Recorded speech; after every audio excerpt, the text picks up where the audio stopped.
When it comes to trains, signals are an important safety tool. Green means clear to proceed, yellow means reduce speed and possibly stop at the next red signal, and red of course means stop altogether. Naturally, when a red signal is run, there's grave consequences, and are usually caused by one engineer missing a signal for any given reason. But in the case of Secaucus Junction, it was an accident unlike any other. On February 9, 1996, train 1254 had departed Waldwick at 8:03 a.m., about 5 minutes later than the 7:58 a.m. scheduled time. The train's destination was Hoboken Terminal, with arrival expected at 8:44 a.m. The engineer was John J. DeCurtis, with conductor Stephen Miller, as well as an unnamed assistant conductor. 1254 consisted of Comet 2 cab car 5146 in the lead, 4 Comet 1 coaches, and GP40PH-2 4110 at the rear. The train had a total of 275 passengers aboard.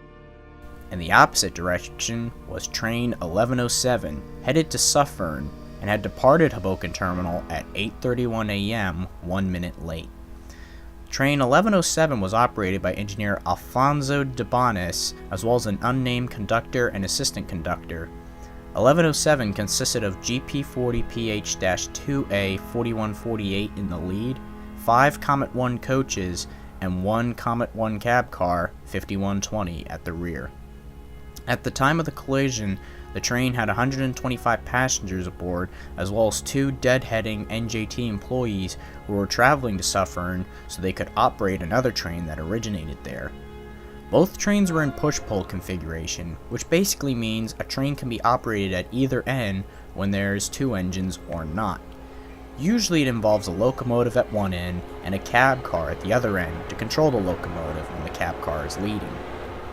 1107 had been shown a clear signal and was approaching Bergen Junction at 53 miles an hour, while the track speed for that section was 70 miles an hour. Train 1254 had left Harmon Cove Station at 8:33 a.m. The train soon passed a medium approach signal telling the train to slow down. According to the black box data, the train passed this signal at 34 miles an hour. The next signal would show the engineer a stop indication at Bergen Junction to wait for train 1107 to pass before 1254 could be allowed to continue into Hoboken.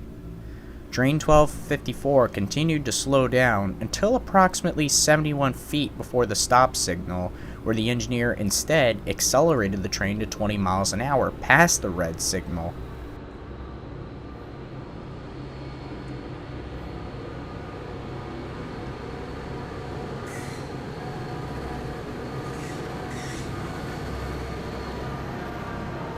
Shortly afterward, the train went into emergency braking after the engineer realized this mistake, but it was too little, too late.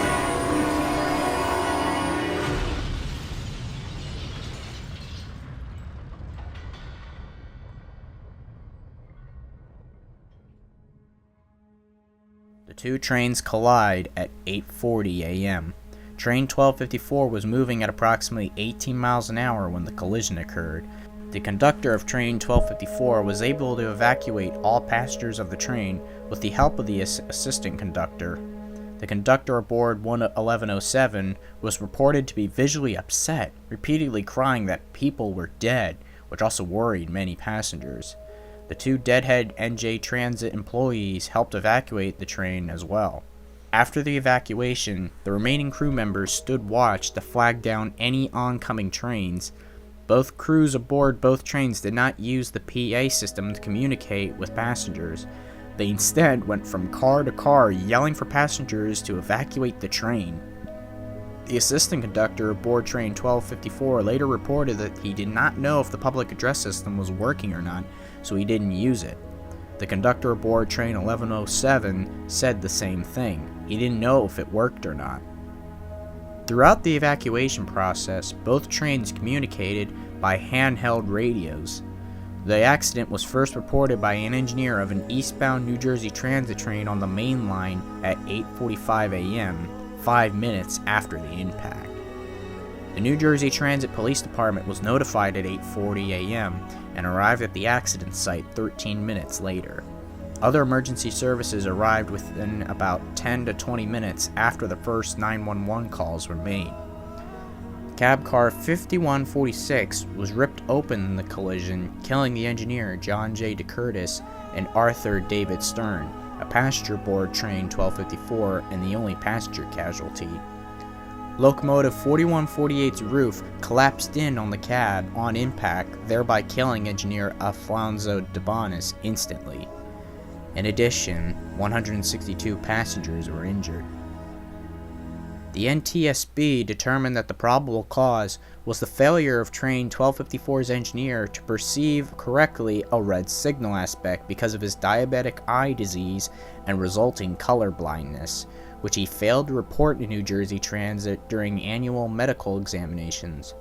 Contributing to the accident was the contract physician's use of an eye examination not intended to measure color discrimination. Because of his color blindness, he couldn't see the red light on the signal and must have thought it was green, which explains why he sped his train up past the signal moments before collision. NJT was recommended to revise their employee emergency response training courses to include simulation drills and develop a refresher training program to reinforce employee skills in emergency procedures. Also, in all emergency training, it should be mandatory that employees use the PA system as a means to communicate with passengers, whether they think it works or not.